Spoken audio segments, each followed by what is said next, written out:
El pasaje es Marcos capítulo número 10, versículo número 1 al versículo número 12, y los invito a leerlo. Dice la palabra del Señor: levantándose de allí, vino a la región de Judea, al otro lado del Jordán, y volvió el pueblo a juntarse a él, y de nuevo les enseñaba como solía.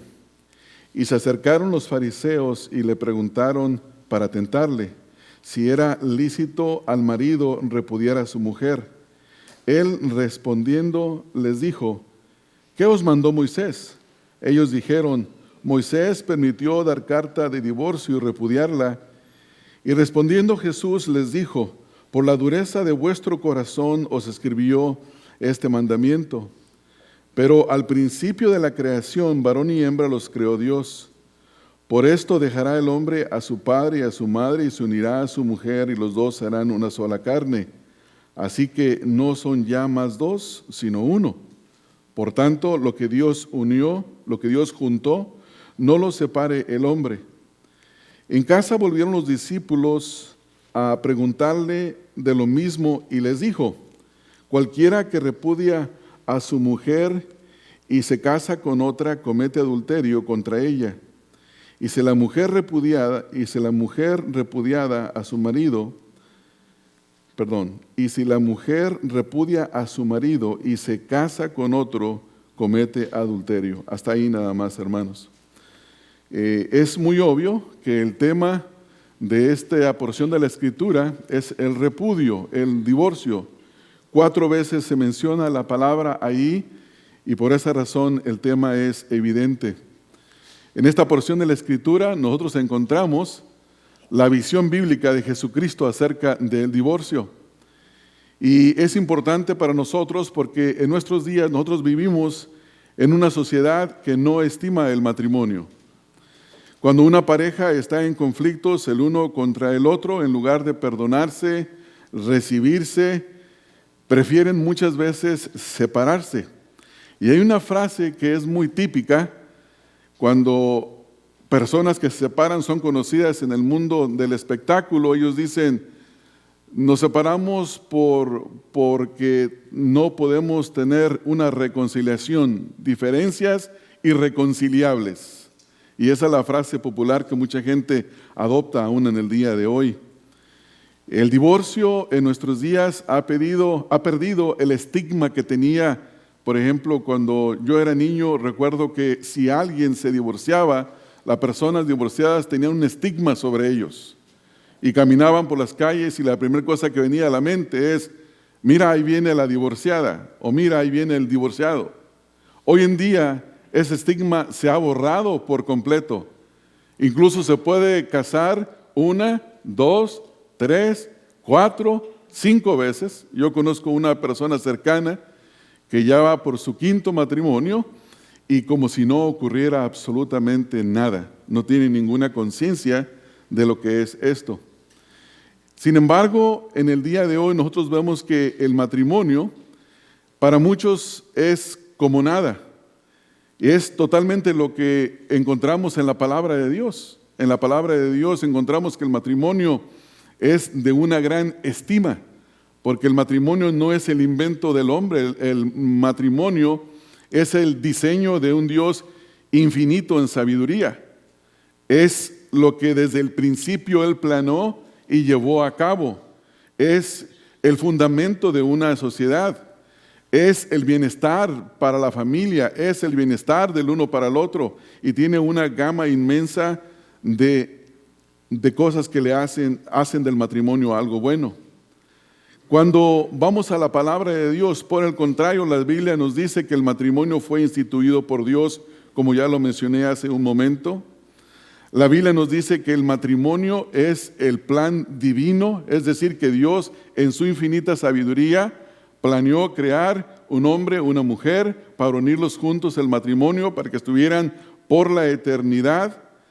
La Biblia nos dice también que el matrimonio es para el compañerismo. Dice la Biblia: no es bueno que el hombre esté solo. La Biblia nos dice también que el matrimonio es para evitar la fornicación. Cuando el esposo o la esposa por un tiempo deciden no estar juntos por causa de dedicarse a la oración. Dice la Escritura que no pase mucho tiempo y que vuelvan a juntarse para que no sean tentados, no caigan en la fornicación. La Escritura también nos dice que el matrimonio es para la procreación, y eso es muy obvio. Todos sabemos, de ahí venimos, todos nosotros, no la mayoría, todos nosotros. El matrimonio, dice la Escritura, que es para la felicidad, el que haya esposa, haya el bien. El matrimonio es para contribuir de una forma que es de bienestar en toda la estructura social.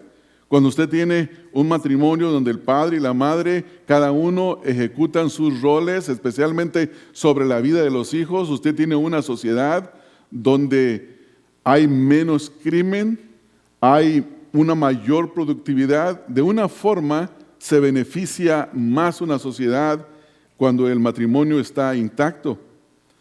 Y podríamos seguir en esta mañana hablando acerca de los beneficios que el matrimonio trae. Sin embargo, en nuestros días, el divorcio en nuestra sociedad está en grandes números, grandes porcientos. Parece que las estadísticas dicen que más del 50% de los matrimonios llegan al divorcio, y la iglesia no es la excepción. La iglesia ha adoptado mucho las formas del mundo. ¿Y por qué razón? Porque la iglesia ha quitado los ojos de la palabra de Dios. Cuando vamos a la palabra de Dios y tomamos la visión de Dios para el matrimonio, nosotros no somos infectados por la manera de pensar pecaminosa que el mundo está teniendo entre ellos. Y por esa razón nosotros necesitamos de venir a pasajes en la Escritura, y hoy en la providencia de Dios, por estar estudiando este libro de Marcos expositivamente, hemos llegado al capítulo número 10. No fue que así lo planeamos, sino que ahí llegamos. Y esta porción de la Escritura, en la providencia del Señor, es muy provechosa para nosotros en esta mañana. En el contexto de este pasaje, comenzando ahí en el versículo número 1, en el contexto vemos que el Señor ha estado enseñando en toda la región de Galilea. Desde el capítulo número 1 hasta el capítulo número 9, donde Él comienza su ministerio público, Él se ha enfocado en la región de Galilea y ha viajado a otras regiones, pero su enfoque ha sido Galilea. Ahora en el capítulo número 10 hasta el capítulo número 15, Él enfocará el resto de su ministerio en la región de Judea, al otro lado del Jordán, como dice el versículo número 1. En el contexto nosotros vemos que se menciona en Galilea, en el capítulo 8 y 9, y se menciona Capernaum. Pero dice el versículo número 10, levantándose de allí, vino a la región de Judea y al otro lado del Jordán. Es decir, que deja aquella región de Galilea, de Capernaum, de acuerdo al contexto, y se viene ahora a la región de Judea. Y esta región era una región gobernada por Herodes, aquel que había mandado encarcelar y después decapitar a Juan el Bautista. Era una región que tenía un gobernante malvado. Y por esta razón se mencionan algunas cosas en este contexto que después al final van a tener sentido para nosotros. Él llega a esa región y dice que inmediatamente se comienza a juntar una multitud. Hasta este punto la popularidad del Señor Jesucristo ya era tan grande que era inevitable que a donde quiera que Él fuera, la gente se acumulara, se aglomerara. ¿Por qué razón? Porque el Señor Jesucristo utilizaba la palabra de Dios para enseñar. Y enseñaba como quien tiene autoridad y no como los escribas y los fariseos. Cuando ellos escuchaban que Jesús predicaba la palabra, la gente era grandemente beneficiada, tenían entendimiento sobre el tópico, el tema que escuchaban, y decían, wow, esta es la verdad. Les provocaba un bien en sus almas y ellos lo podían identificar. Y ahora el Señor Jesucristo, dice el versículo número 1, y volvió el pueblo a juntarse a Él, es decir, ellos se le acercaron a Él. Y de nuevo les enseñaba como solía. Noten ahí la repetición. Jesucristo tenía la costumbre de enseñar a la gente. Y les enseñaba la palabra de Dios. Ese trabajo de enseñar, hermanos, podemos nosotros ver aquí que es de un trabajo de preeminencia. En uno de los pasajes, en este contexto, Cristo dice, porque vamos a otras aldeas para que también ahí enseñe, porque para esto he venido. Cristo vino para enseñar la palabra de Dios. La palabra del Señor significa precisamente eso. Tiene que ver con instruir, tiene que ver con enseñar, tiene que ver con impartir sabiduría y adiestramiento. Y esta definición de esta palabra me hace pensar en lo que dice Pablo en 2 de Timoteo, capítulo 3, 16. Toda la Escritura es inspirada por Dios y es útil para enseñar, para redarguir, para reprender.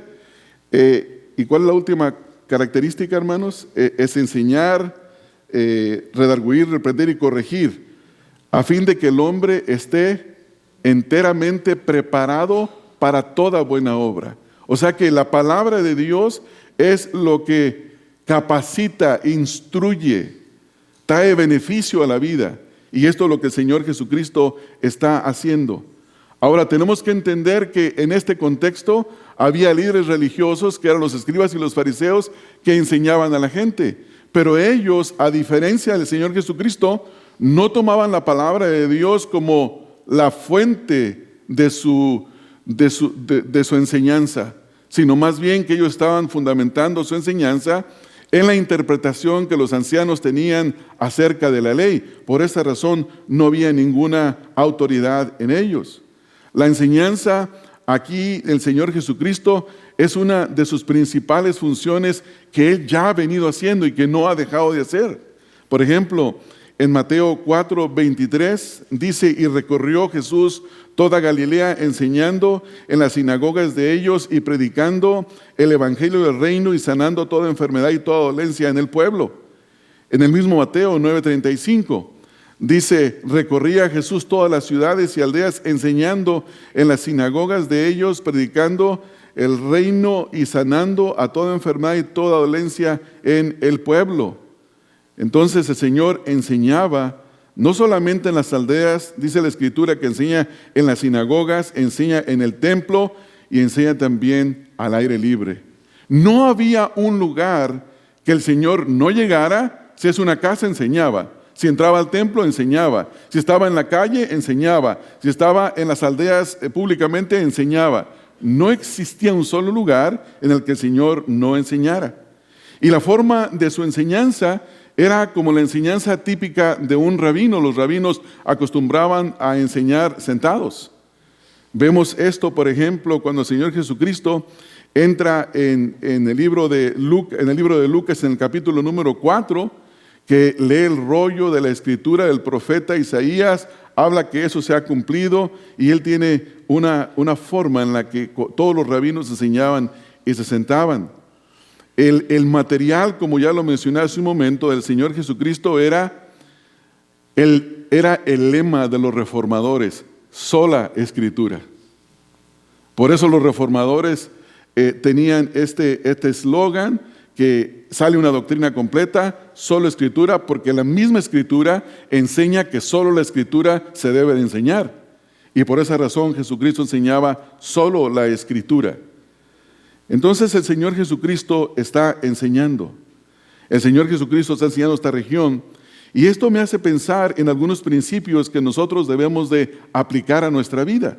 Por ejemplo, uno de ellos es que la enseñanza de la palabra de Dios, desde la perspectiva de un anciano, de un pastor, debe de ser su prioridad.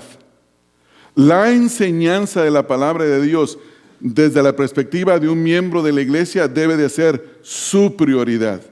Debe de ocuparse en recibir la palabra de Dios, de aprender de ella.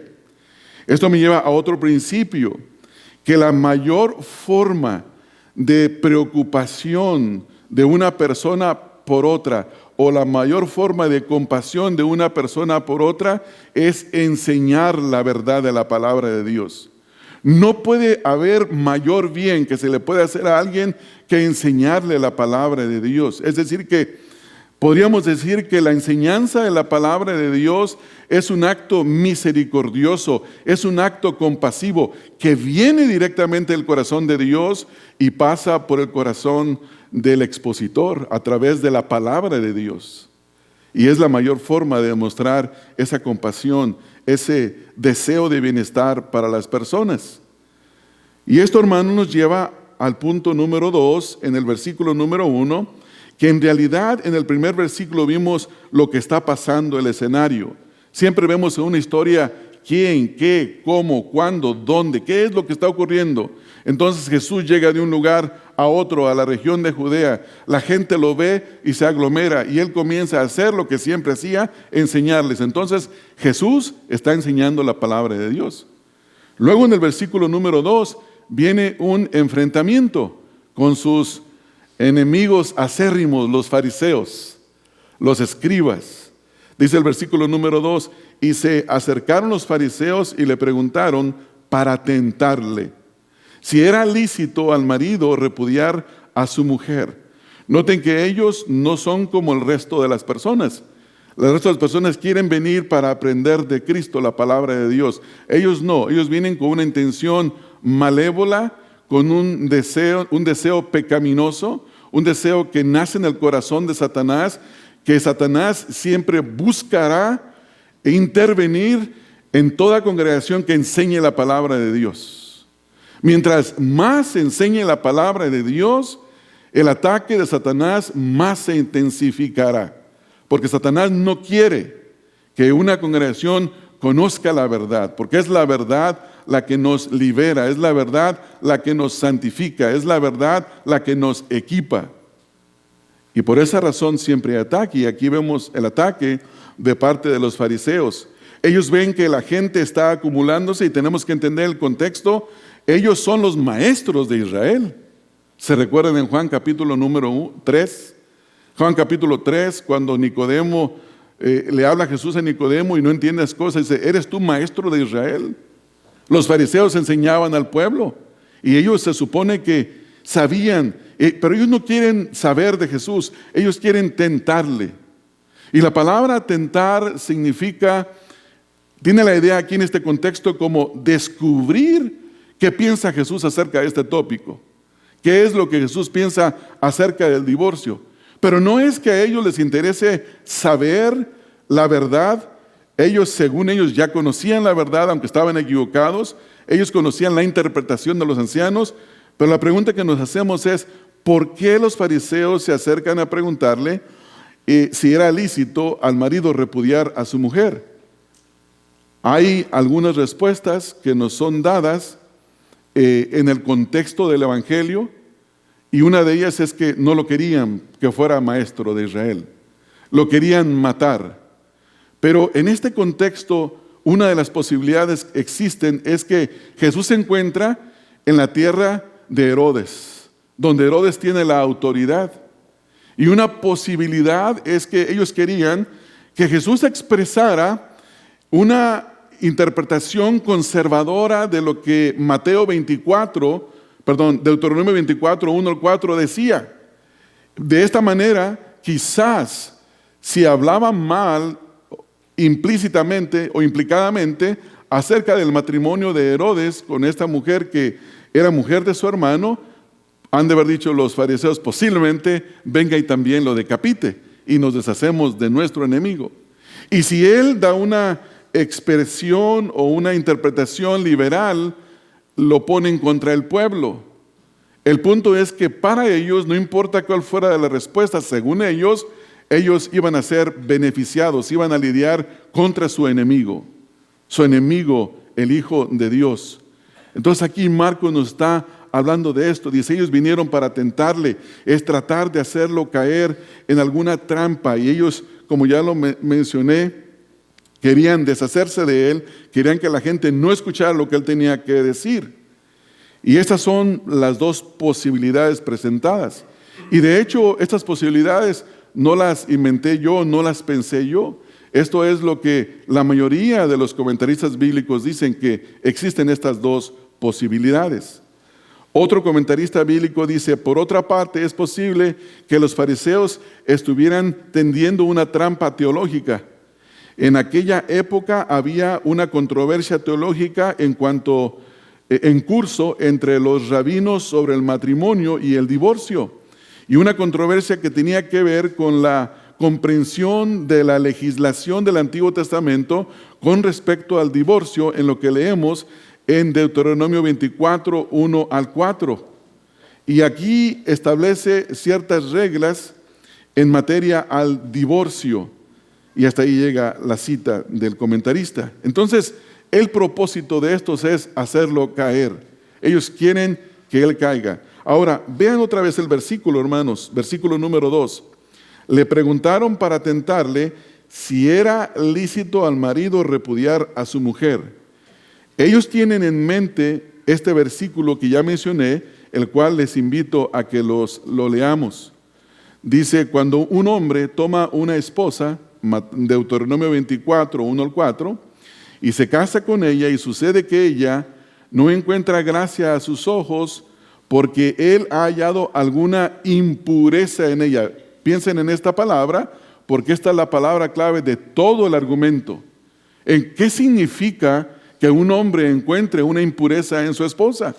Dice el versículo más adelante, y él le escribe un certificado de divorcio, se lo pone en la mano y le envía fuera de su casa.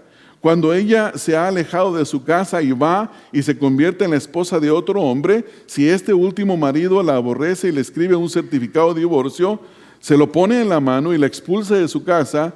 Así, o si muere el último marido que la tomó por esposa, entonces su marido anterior que la divorció no debe de volver a tomarla por esposa después de haber sido mancillada. Esta es otra palabra clave.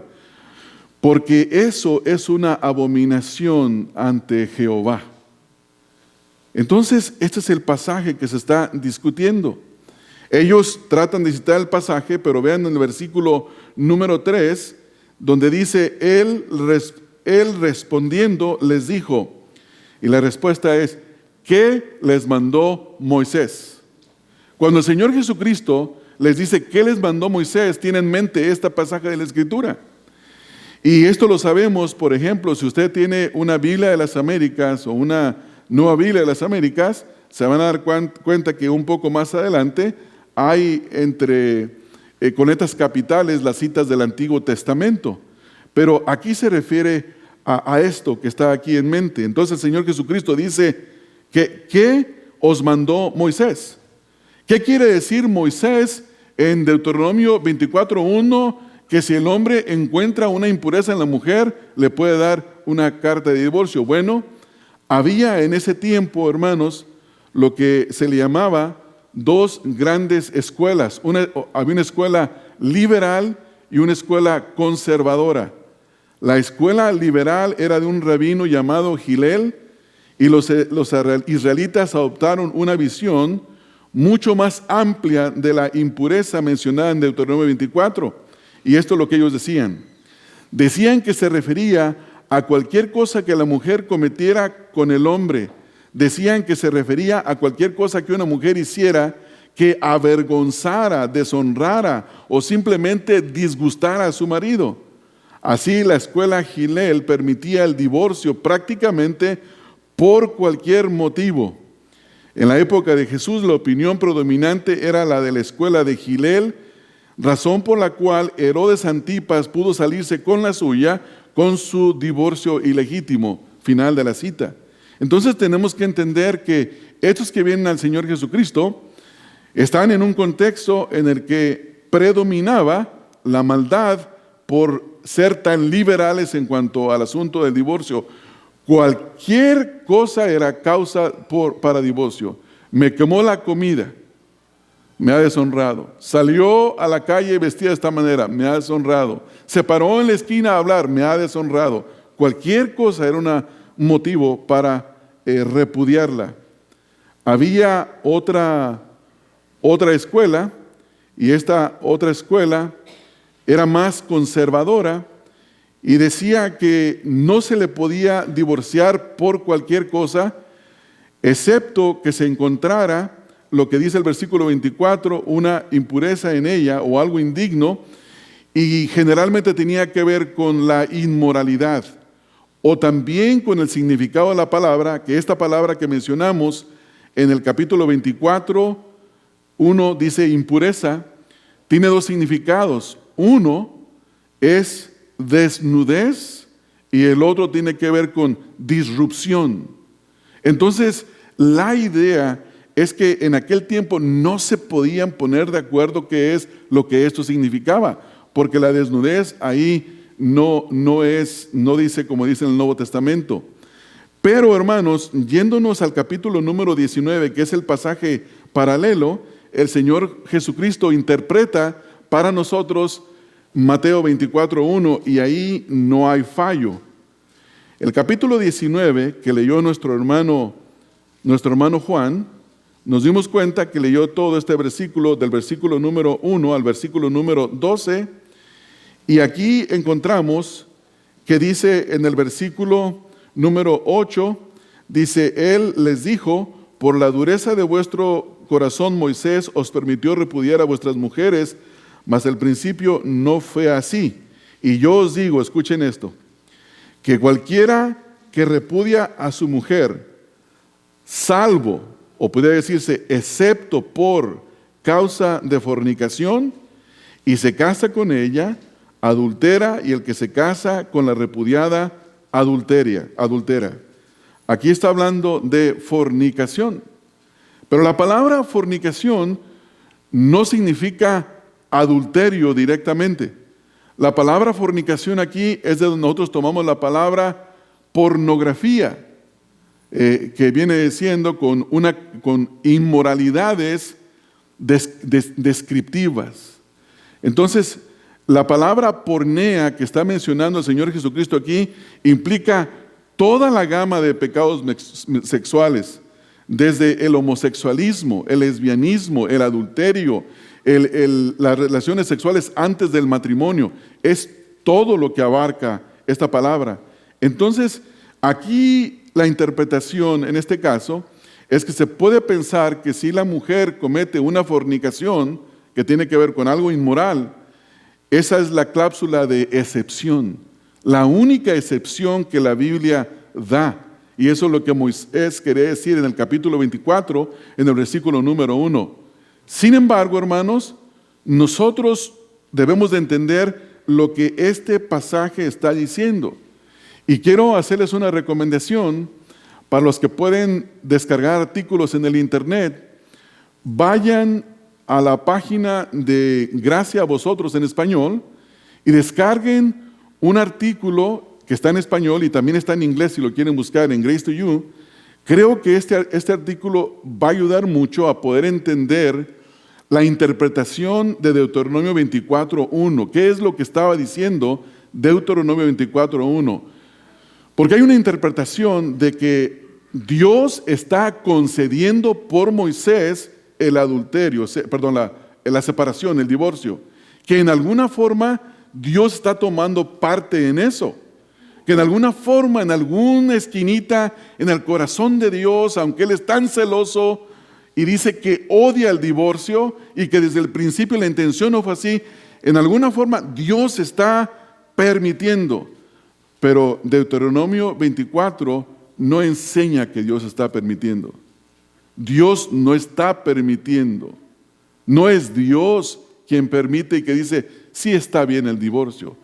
Se está haciendo, y dice la Escritura en el capítulo 9, 10 de Marcos, por causa de la dureza de vuestro corazón, Moisés les permitió. Y luego vamos a ir un poco, no me quiero adelantar porque quiero ir un poco más adelante. Entonces busquen en la búsqueda de la internet, divorcio, y van a aparecer alguna lista de artículos y audios, pero vayan a los audios y hay uno que dice la interpretación de Deuteronomio 24. Si lo leen, hermanos, léanlo. A lo mejor ustedes son mucho más inteligentes que yo, pero a mí me tomó tiempo entender algunas cosas, leer, algunas cosas no estaban claras en mi mente y me tocó leer. El punto es que usted termina con una convicción de que Dios no está participando de ello, de que el plan de Dios siempre ha sido el mismo, porque leímos en la lectura bíblica en Malaquías 2:16, en unas palabras tan cortas Dios dice, Dios, recuérdense cómo dice, odia el divorcio. Esa es la opinión de Dios acerca del divorcio. Y nunca ha sido en ninguna forma autorizar, condonar, pero por causa de la dureza del corazón del hombre, se le ha permitido solo con esa excepción, sabiendo que no es lo mejor para el hombre. Ni aún así es lo mejor para el hombre. El divorcio bajo ninguna circunstancia trae un beneficio. El divorcio en sí, en su naturaleza, es algo que Dios detesta y lo malo nunca produce nada bueno, aunque haya una excepción bíblica. Supongamos que entre nosotros, Dios no quiera, pero que haya una inmoralidad de parte de una pareja, de uno de los miembros del matrimonio, y vienen y dicen, ella ha pecado contra mí de esta manera, no quiero vivir más con él, la Biblia me lo concede, me da esa excepción. Nuestro trabajo como ancianos es exhortar a la persona. No lo hagas bajo ninguna circunstancia. No lo hagas. ¿Por qué razón? Porque no puedes vencer al mal con el mal. Es con el bien que se vence al mal. Tienes la opción del perdonar. Ustedes recuerdan del profeta. El profeta Oseas, que se le mandó ir y traer a su mujer que se había prostituido y recibirla a Gomer. El mismo Señor, Dios mismo, quien era el esposo del pueblo de Israel, cuando el pueblo de Israel se va tras el adulterio a la adoración a otros dioses ajenos, Dios no lo divorció, Dios no lo separó, se distanció y lo castigó por un tiempo en la cautividad, pero luego lo vuelve a tomar para sí mismo. En esa metáfora de la relación de Dios con su pueblo, Dios no divorcia. Nunca ha sido la voluntad de Dios. Entonces, hermanos, el divorcio ante los ojos de Dios es considerado como una abominación. Pero los que interpretaban la Escritura en este tiempo decían, no puede ser puedes hacerlo por cualquier cosa, por cualquier razón. Versículo número 4.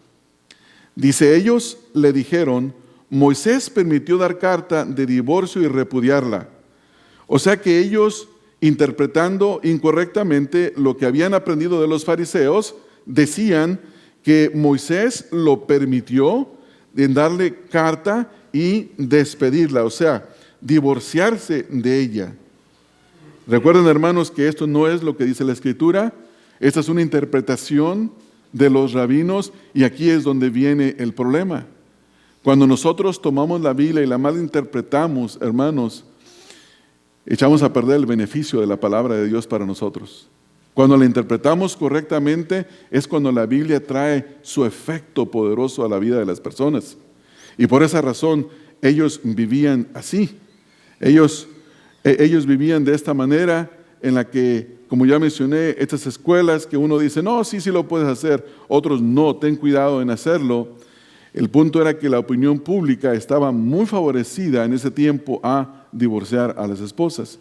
Pero en esos versículos 3 y 4 entra una discusión, entra una riña entre el Señor Jesucristo y esos hombres. Jesús dice, ¿qué dijo Moisés? ¿Qué dice la Escritura? Y hermanos, esa es la pregunta apropiada en todo lo que nosotros queramos saber. Siempre que queramos o que discutamos un punto, no es ¿qué opinas tú? No es ¿qué opino yo? Es ¿qué dice la palabra de Dios? Nuestras opiniones no sirven, hermanos, al menos que estén alineadas a la palabra de Dios. Y entonces no se convierten en nuestras propias opiniones, se convierten en lo que entendemos de la palabra de Dios. Pero un razonamiento humano que salga de mí, por más bonito que parezca, no hace ningún beneficio a ustedes. Es como que un cirujano que tiene a la persona en la mesa para la cirugía, con las luces sobre él, con los guantes puestos, y le acercan una charola con utensilios de plástico y tiene que abrirle el pecho para hacer una cirugía en el corazón, ¿qué posibilidades tiene esa persona de salir bien de esa cirugía? Ninguna. ¿Qué posibilidades tiene él de hacer una cirugía precisa? Ninguna. El cuchillo de plástico no sirve para nada. Quizás sirva para dañar la piel, pero para eso se necesita un bisturí que esté limpio de cualquier contaminación. Un bisturí preciso, que corte con precisión. Y ese bisturí es la palabra de Dios. Es la palabra de Dios que es limpia, que es pura y que corta con una precisión perfecta. Y eso es lo que nosotros necesitamos. Entonces Jesús dice, por eso, ¿qué dice la Escritura?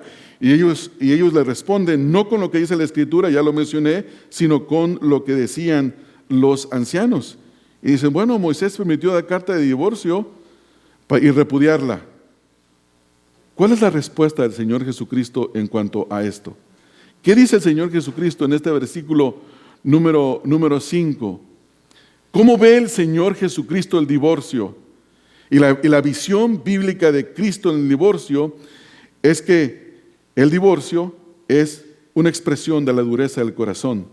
Y respondió Jesús y les dijo, por la dureza de vuestro corazón os escribió este mandamiento.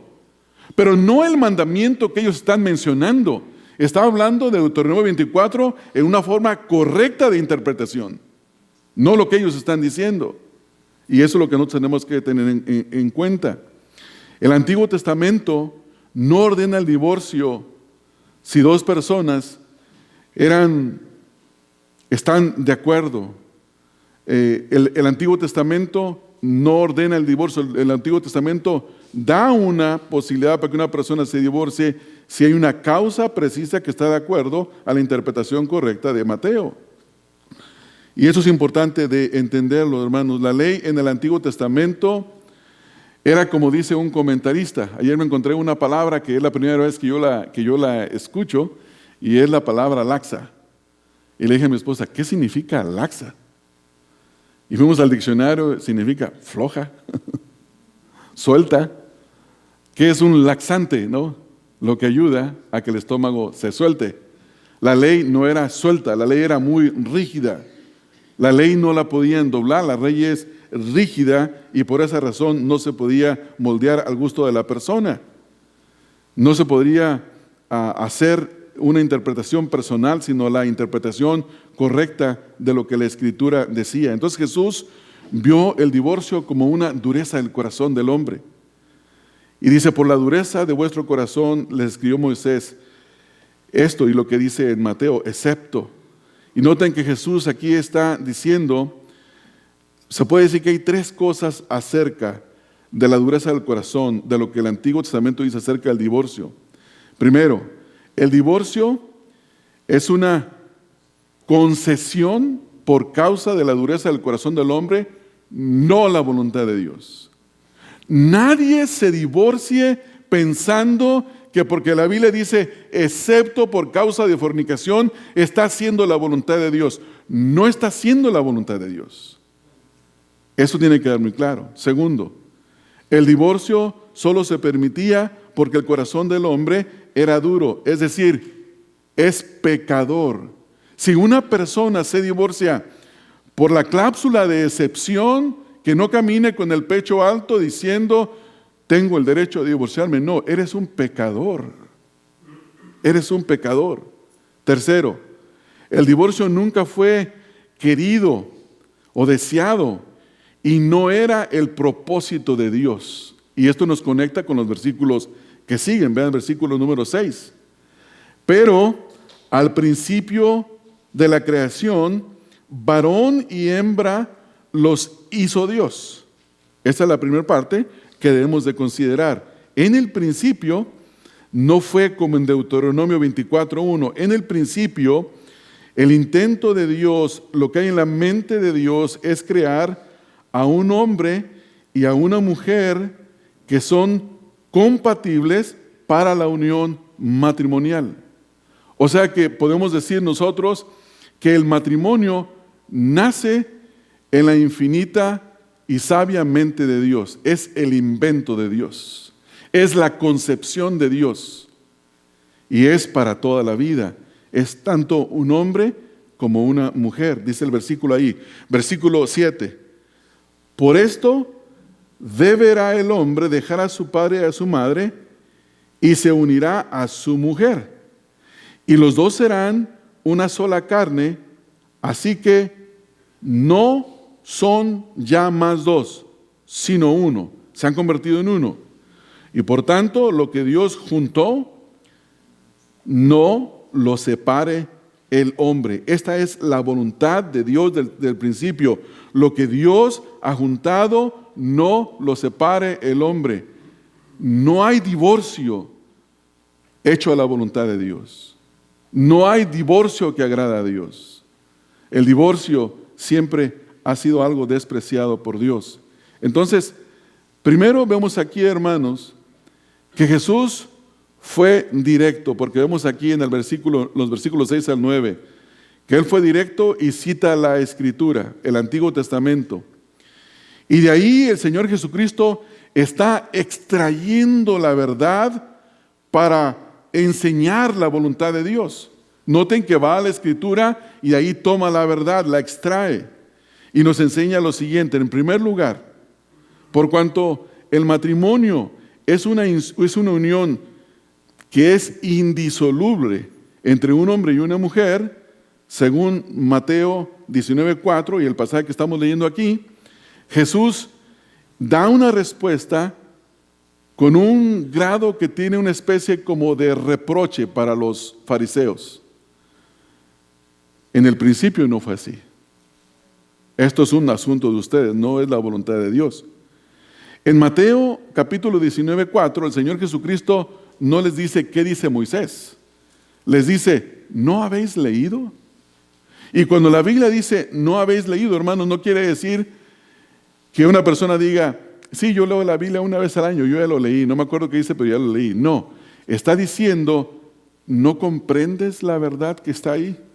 No tiene que ver con el simple hecho de leer, tiene que ver con el hecho de interpretar correctamente lo que la Escritura está diciendo. Entonces Jesús va directamente al Antiguo Testamento y les dice que ellos, a pesar de la experiencia y de haber leído la Escritura, ellos ignoran la voluntad de Dios. La Escritura dice que Adán y Eva forman el modelo para el matrimonio futuro de toda la raza humana. Y que desde el principio la voluntad de Dios fue un hombre, una mujer, en una unión indisoluble.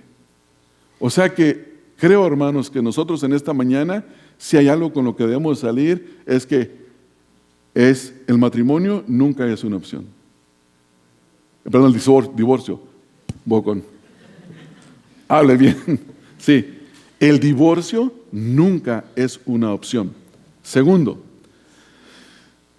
el Señor Jesús interpreta esto.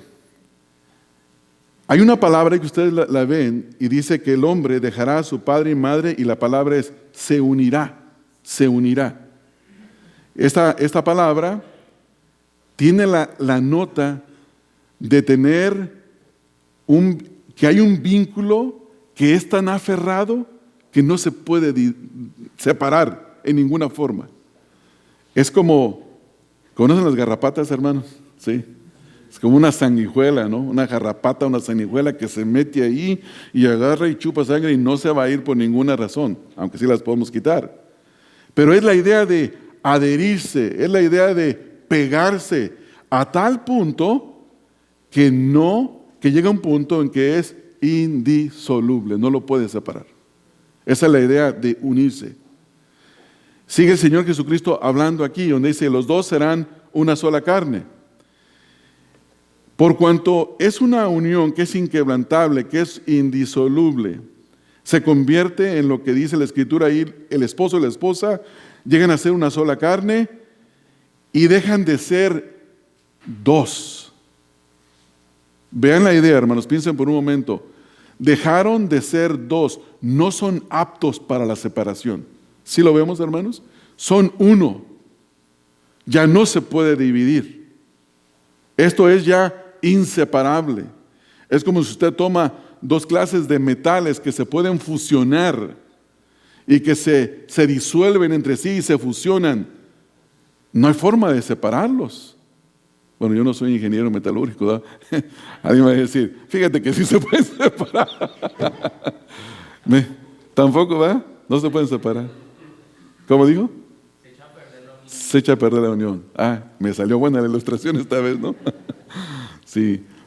Entonces vamos ahí, hermanos, y también, y por último, el matrimonio, hermanos, no se puede separar porque no es la obra del hombre, no es tu matrimonio, es el matrimonio que Dios te dio. Es el matrimonio que Dios te dio. Es la obra de Dios.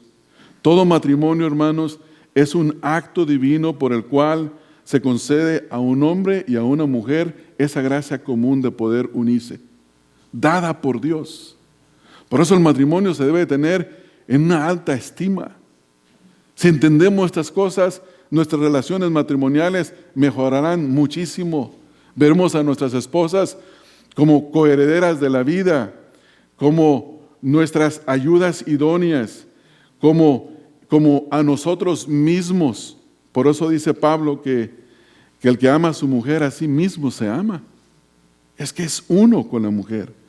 Entonces la palabra de Dios enseña claramente sobre este asunto con mucha claridad, donde no hay ambigüedades, hermanos. Es clara la Escritura. No hay ningún apoyo que la Escritura ofrezca ni en el pasado ni en el presente para el divorcio, aunque se mencione la cláusula de excepción. Varios principios que se relacionan aquí a la Escritura, por ejemplo, en el Antiguo Testamento, en Éxodo 20, en los mandamientos, el adulterio está prohibido. En Levítico se castiga con la muerte. En Levítico 19, aún la relación premarital está castigada.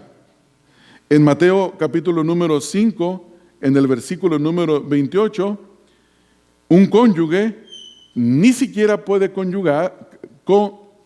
ni siquiera puede codiciar a una persona que no sea su cónyuge. Entonces, la escritura es como una armadura impenetrable contra el divorcio.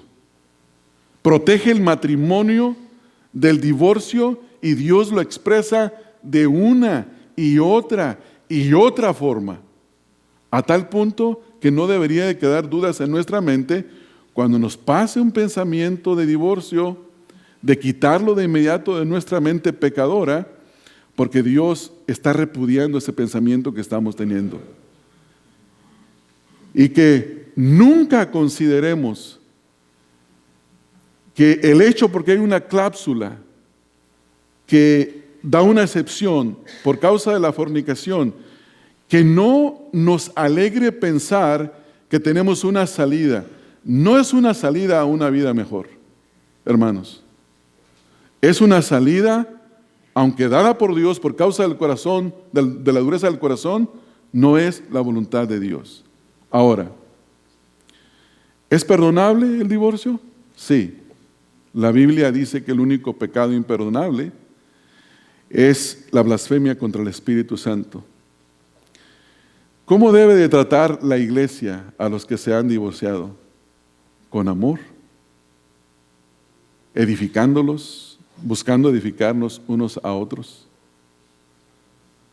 recibirlos, amarlos, y así como Cristo nos recibió a nosotros, recibirlos también nosotros a ellos, ayudarlos porque necesitan de ayuda, especialmente cuando es una sola mujer o es un solo hombre, necesitan nuestra ayuda. La Escritura nos manda aún amar a nuestros enemigos, cuanto más a nuestros hermanos, que pecaron en una forma que quizá nosotros no pecamos, pero hemos pecado en muchas formas distintas. El punto aquí, hermanos, es, ¿cómo podemos decirlo de esta manera, hermanos? Es resguardar, salvificar la gloria y la honra de Dios. ¿Sí me entienden? Sí, es no rebajar a nuestro Dios Santo a un pensamiento humano que no quiere perdonar, un pensamiento humano que está envuelto en un deseo de divorcio por causa de la fornicación o por causa de los problemas. El punto es que debemos aquí de cuidar en un sentido por la palabra de Dios la gloria y la honra de Dios, en que en ningún momento Él ve bien el divorcio. Pero como Dios, nuestro Dios, es amor, nos manda a amar, nos manda a recibir, nos manda a edificar la vida de aquellos que en alguna forma pasaron por un divorcio. Pero aquellos que no lo han hecho, no porque sean mejores los unos que los otros, nos exhorta a guardarnos de esto. Y aquellos que aún no se han casado, les exhorta a mirar bien con quién se casan. Y aquellos que estamos casados, nos exhorta a vivir de tal manera para que no caigamos en esa tentación, porque cualquiera de nosotros puede caer en ella, si es que no ha pasado por nuestras mentes ya. Quiero cerrar con los últimos versículos 9, 8 en adelante, versículo 9. Por tanto, lo que Dios juntó no lo separa el hombre. Y en el versículo número 10 dice, en casa volvieron los discípulos a preguntarle sobre lo mismo. Noten que el tema quedó como que quiero saber más, necesito de conocer más. Y dice, cualquiera que repudia a su mujer y se casa con otra, comete adulterio contra ella. O sea que el que se divorcia y se casa con otra, va a cometer adulterio con la otra. Comete adulterio con ella, dice. Y si la mujer repudia a su marido y se casa con otro, comete adulterio.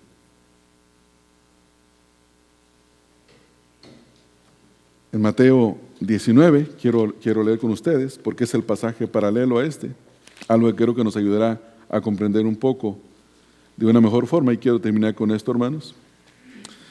Dice Mateo capítulo número 19, en su conclusión de lo que está diciendo aquí en el capítulo 19, Jesús nos dice, versículo 9, y yo os digo que cualquiera que repudia a su mujer, salvo por causa de fornicación, y se casa con otra, adultera, y al que se casa con la repudiada, adultera.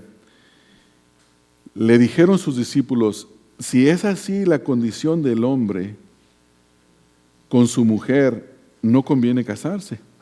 Entonces, Él les dijo, no todos son capaces de recibir esto, sino aquellos a quienes es dado. Pues hay eunucos que nacieron así desde el vientre de su madre, y hay eunucos que son hechos eunucos por los hombres, y hay eunucos que asimismo se hicieron eunucos por causa del reino de los cielos. El que sea capaz de recibir esto, que lo reciba. Recibir el matrimonio es una de las mayores bendiciones que Dios le puede dar a un hombre, a una mujer. Por lo tanto, es algo que se debe de valorar, de atesorar, y no estar pensando, hermanos, que el divorcio es un enemigo que acaba con el matrimonio. Si nosotros nos resguardamos con la palabra de Dios, el divorcio no tiene ningún poder en el corazón del creyente. Pero el creyente tiene que estar resguardado con la palabra de Dios. Si adoptamos la visión bíblica de Dios acerca del divorcio, nos resguardamos. Si vivimos vidas en nuestros matrimonios como Dios nos ordena vivir, donde amamos a la esposa respete al esposo, los hijos sométanse a los padres, aunque los hijos no tienen nada que ver aquí. En algunos casos parece que sí hay divorcios por causa de eso. Pero si nosotros vivimos de acuerdo a la palabra de Dios, estamos totalmente resguardados contra el divorcio. Entonces la iglesia hoy en día necesita de volver a las Escrituras, apegarse a lo que las Escrituras dicen y tomar su visión de lo que la Escritura dice y no de lo que el mundo quiere introducir a la iglesia. Amén. La siguiente semana voy a seguir con el tema porque quiero responder algunas preguntas que los versículos mismos nos dan aquí indirectamente, pero quiero responderlas cada una de ellas. Es que la siguiente semana va a ser un mensaje temático. Vamos a orar, hermanos. Señor y Padre nuestro, una vez más te damos gracias por habernos concedido poder en esta hora estudiar tu palabra, por poder, Señor, tener un entendimiento un poquito más amplio acerca del tema del divorcio. Yo ruego, Señor, que nos ayudes a cada uno de nosotros a que nuestro entendimiento sea completo, sea amplio de acuerdo a tu palabra, y que cada uno de nosotros pueda tener una visión bíblica acerca de lo que tu palabra dice sobre el divorcio, para que cada uno de nosotros resguarde sus vidas contra las tentaciones que se presentan, resguarde y cuide su matrimonio y pueda vivir un matrimonio para tu gloria, un matrimonio donde la intención desde el principio tuyo, al crear un hombre y una mujer, para que se unan y sean indivisibles y tengan hijos y sean para tu gloria. Así es que rogamos esto para cada uno de nosotros, en el nombre de Cristo Jesús. Amén.